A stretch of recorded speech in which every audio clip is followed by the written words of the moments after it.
kabar? Berjumpa lagi dengan saya, WMD Rival Regar.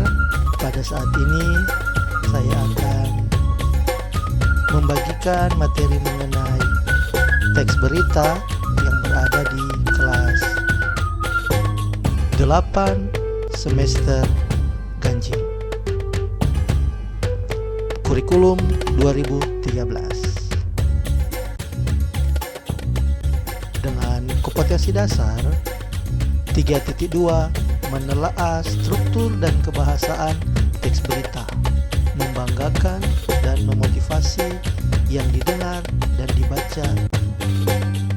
Selanjutnya kita pindah pada kaidah kebahasaan teks berita. Kebahasaan teks berita ada 6. Yang pertama, menggunakan bahasa baku. Yang kedua, menggunakan kalimat langsung. Yang ketiga, menggunakan konjungsi bawah.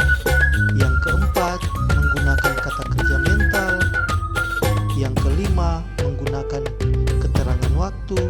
Dan yang keenam, menggunakan konjungsi temporal atau kronologi. Untuk yang pertama, penggunaan bahasa bersifat standar atau baku. Menggunakan bahasa baku adalah bahasa atau ejaan yang sesuai dengan pedoman umum ejaan bahasa Indonesia atau PUEBI. Hal ini untuk menjembatani pemahaman banyak kalangan. Bahasa standar lebih mudah dipahami oleh umum.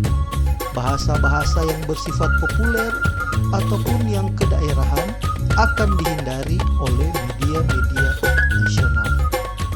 Selanjutnya, teks berita yang kedua, menggunakan kalimat langsung.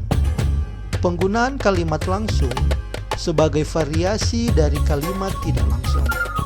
Kalimat langsung ditandai oleh 2 tanda petik ganda dan disertai keterangan penyertanya. Penggunaan kalimat langsung terkait dengan pengutipan pernyataan-pernyataan oleh narasumber berita. Contoh, dibuka dengan tanda petik, masyarakat, wisatawan, dan pendaki tidak diperbolehkan mendaki dan beraktivitas dalam radius 2 km dari kawah Gunung Soputan. Tutup tanda petik, kemudian disertai dengan keterangan penyertanya, paparnya. Masih berhubungan dengan kaidah kebahasaan teks berita yang ketiga, menggunakan konjungsi bawah. Penggunaan konjungsi bawah yang berfungsi sebagai penerang kata yang diikutinya. Hal ini terkait dengan pengubahan bentuk kalimat langsung menjadi kalimat tidak langsung. Contoh, sejumlah staf Apdel Manado mengatakan bahwa Kepala Apdel Manado sudah pulang. Untuk konjungsi bawah di sini, Bapak tulis dengan tulisan yang tepat. Masih berhubungan dengan kaidah kebahasaan teks berita, menggunakan kata kerja mental. Penggunaan kata kerja mental atau kata kerja yang terkait dengan kegiatan dari hasil pemikiran. Bapak ulangi, kata kerja mental atau kata kerja yang terkait dengan kegiatan dari hasil pemikiran. Kata-kata yang dimaksud antara lain memikirkan, membayangkan, berasumsi, berpraduga, berkesimpulan, dan beranalogi. Sebagai contoh kalimatnya, mereka memikirkan solusi untuk bisa keluar dari peristiwa-peristiwa yang menentukan itu. Masih berhubungan juga dengan kaidah kebahasaan menggunakan keterangan waktu dan tempat.